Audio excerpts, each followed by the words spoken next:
Hei, når vi skal gå i gang med drøfting av vektorfunksjoner, så skal jeg koste på oss en liten repetisjon av vektorer. For selve grunntanken her, grunnforståelsen, er kanskje det vesentligste å ha kontroll på for å få noe ut av drøftinga.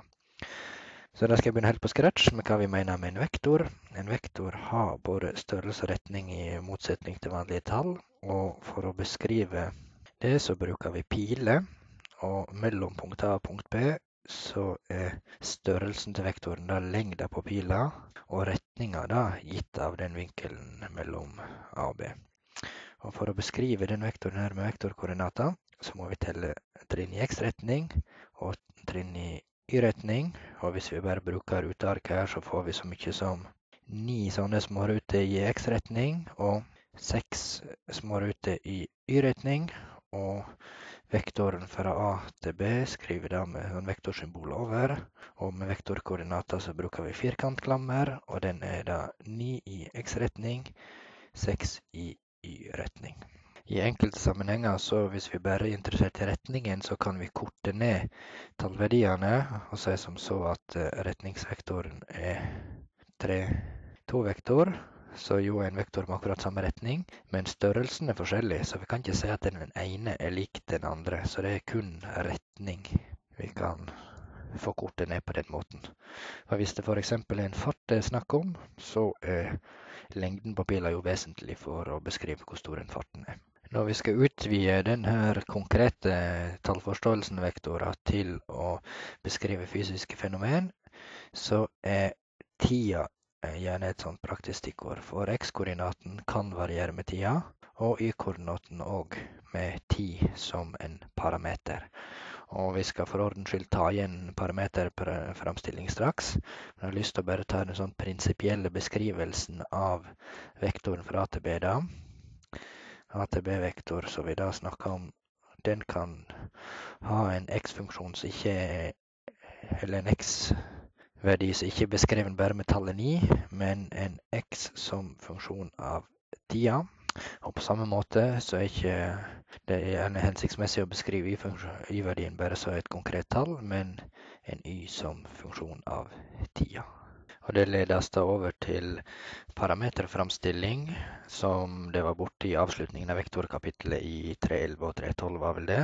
Og det jeg har skrevet opp her er et eksempel på en parameterframstiller for en kanonkule som blir skutt ut. Og da er x-verdien gitt med 50 ganger t, og hvis vi smaker litt praktisk på det, hvis da tallverdien er 50 og tida er sekund, så vil for hvert eneste sekund så tikker av går, x-verdien øker med 50. Den praktiske tolkningen det må vel være at det ikke er noen luftmotstand. Det er ingenting som bremser den kanonkule i x-retning, klokka tikker, tida går, og tilsynelatende ingenting skjer. Vi legger på nye 50 meter for hvert sekund.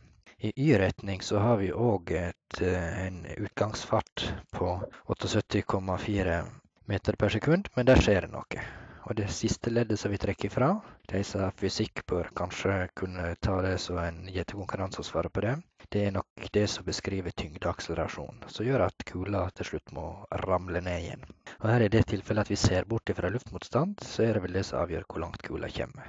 For med en gang hun treffer bakken, så er det i hvert fall vanlig å si at da stopper vi kurvebanen der, og ja, det har ingen hensikt å se på lenger enn at vi er kommet tilbake til lik null. Men så for å rekne på sånne parameterframstillinger så er det ofte hensiktsmessig å skrive det som en vektorfunksjon.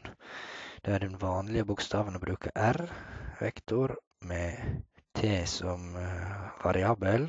Den er da lik, og tanken er her den som vi leder oss frem til med den generelle AB. Her i x-retning så har vi da uttrykket gitt ved x-verdien i parameterframstillingen, altså 50t. Og i y-retning så har vi 78,4 t minus 4,9 t i andre. I koordinatsystemet så får vi en sånn kulebane, så generelt en sånn parabelformet bane, og den r-vektoren vi snakker om nå, som beskriver posisjonen, det vil være en vektor som peker fra origo, og for hver t-verdi så peker den til et punkt på kurvebanen. Så han begynner når t lik 0 i origo, og så i tur og orden så peker han til alle punkter for de fortløpende t-verdiene, helt til vi da tilbake til, eller fremme der kula treffer bakken.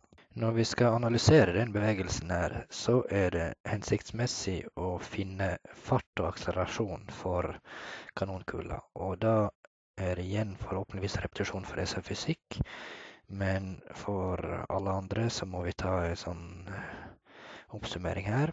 Og det er når vi deriverer posisjonen, så jeg ser etter, så får vi farten. Og du kan lese det som endring av posisjon.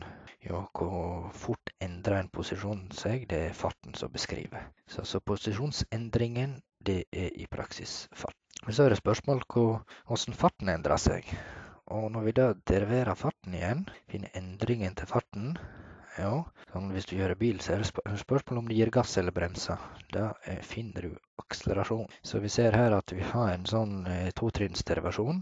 Med utgangspunkt i en posisjonsvektor, så kan vi derivere en gang til for å finne farten. Derivere en gang for å finne farten. Derivere en gang til for å finne akselerasjon. Og når vi nå skal jobbe med drøfting, så er det nettopp sånne derivasjoner som vi skal gjøre. Jeg gjentar bare avslutningsvis at nettopp den grunnforståelsen av vektortanken på koordinatform, x-koordinat for seg, y-koordinat for seg, og hva det beskriver er helt vesentlig å ta med seg når vi nå skal se på drøfting av litt mer avanserte vektorfunksjoner.